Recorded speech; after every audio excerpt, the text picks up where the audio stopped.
तो मैं आप सभी का स्वागत करता हूं अपने YouTube चैनल पे। आज हम लोग देखेंगे कि प्रश्नावली 5.3 यानी कि जो समांतर श्रेणी की तीसरी प्रश्नावली है उस पे हम लोग आज सवाल को सॉल्व करेंगे और देखेंगे किस तरीके से योगफल ज्ञात करते हैं। अभी तक हम लोगों ने ये देखा कि किस तरीके से नॉर्मली पदों में कितने पद तक निकालना है या कितने पदों की वैल्यू निकालना है, ये अभी तक हम लोग सवाल सॉल्व करते थे दूसरी एक्सरसाइज में। आज तीसरी एक्सरसाइज में समांतर श्रेणी की तीसरी एक्सरसाइज में हम लोग देखेंगे किस तरीके से उसका योग ज्ञात करना है। तो आइए देखते हैं। मैंने बताया था कि अगर योग निकालना है वो भी कितने पदों तक, 10 पदों तक। तो इसके लिए एक अलग फॉर्मूला होता है, Sn बराबर n/2 ब्रैकेट में 2a plus n-1 into D. ये इस फार्मूले को यूज़ करना होता है। अब देखिए, ज़रा ध्यान से देखिए। सबसे पहले हमें पता है सवाल में कोई भी एपी का सवाल होगा या समांतर श्रेणी का सवाल होगा तो उसमें एक चीज़ हमें ध्यान से समझनी होगी कि पहला पद ए यानी कि प्रथम पद, दूसरा पद डी। ठीक है, दूसरा पद कैसे डी का मान कैसे निकालेंगे, a2 माइनस a1। दूसरे पद में पहले पद को घटा देंगे तो सर्वांतर निकल आएगा, डी का मान निकल आएगा। क्लियर हुआ कि नहीं हुआ, हुआ कि नहीं हुआ। तो a बराबर प्रथम पद लिखेंगे, प्रथम पद बराबर a बराबर 2 और d बराबर सर्वांतर। ये क्या है, सर्वांतर है।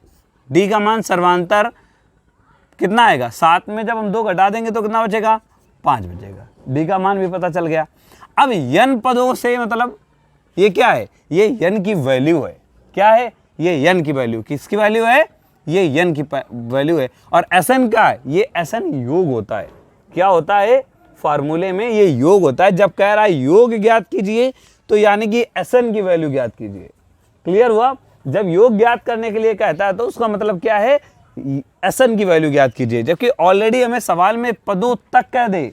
देखो अभी तक कह रहा था कि इतने पद, पदवां पद, यानी कि अगर कहता था 7वां पद, 8वां पद या 31वां पद ज्ञात कीजिए, यही तो कहता था नॉर्मली। बट अब क्या है, अब कह रहा है इतने पदों तक जो भी समांतर श्रेणी हो रही है उसका योग ज्ञात कीजिए। तो आइए देखिए, n का भी मान हमें पता है, n बराबर 10 की वैल्यू दी है। अब फार्मूला यूज करिए, लिखिए Sn is equal to n/2 2a plus n-1 into D. सबसे पहले मान रखेंगे तो Sn बराबर n की जगह पे 10/2, 2 इंटू a की जगह पे 2, n की जगह 10 माइनस 1 और इंटू डी की जगह 5। इतना क्लियर हुआ। सिर्फ मैंने मान रखा हुआ है। आप लोगों को क्लियर हुआ, क्लियर हुआ कि नहीं हुआ, बोलो यस नो, कुछ तो किया करो। हाँ यस। अब देखिए क्या करते हैं हम लोग, इसको डिवाइड करेंगे। 5 आया, 2 का मल्टीप्लाई करेंगे तो 4 प्लस, सॉरी इधर भी प्लस रहेगा, और इधर 10 में एक सब्ट्रैक्ट करेंगे तो क्या आएगा, 9 इंटू 5। क्लियर हुआ कि नहीं हुआ।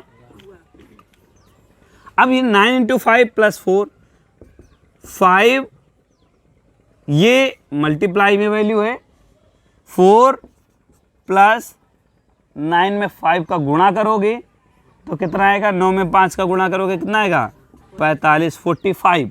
ठीक है, 45 में 4 सब्ट्रैक्ट प्लस करोगे, ऐड करोगे तो 45 में 4 ऐड करोगे कितना होगा, 49 होगा, 49 होगा, 49 और 5 का मल्टीप्लाई कर दीजिए क्योंकि ये मल्टीप्लाई में था। तो 9 45 का 5, 9 में 5 का मल्टीप्लाई करेंगे तो 45, 45 का 5, 4 और 4 का जब 5 में गुणा करेंगे तो 4 पंचे 20, 4 ये 245 किसकी वैल्यू होगी, Sn की वैल्यू होगी। क्लियर हुआ।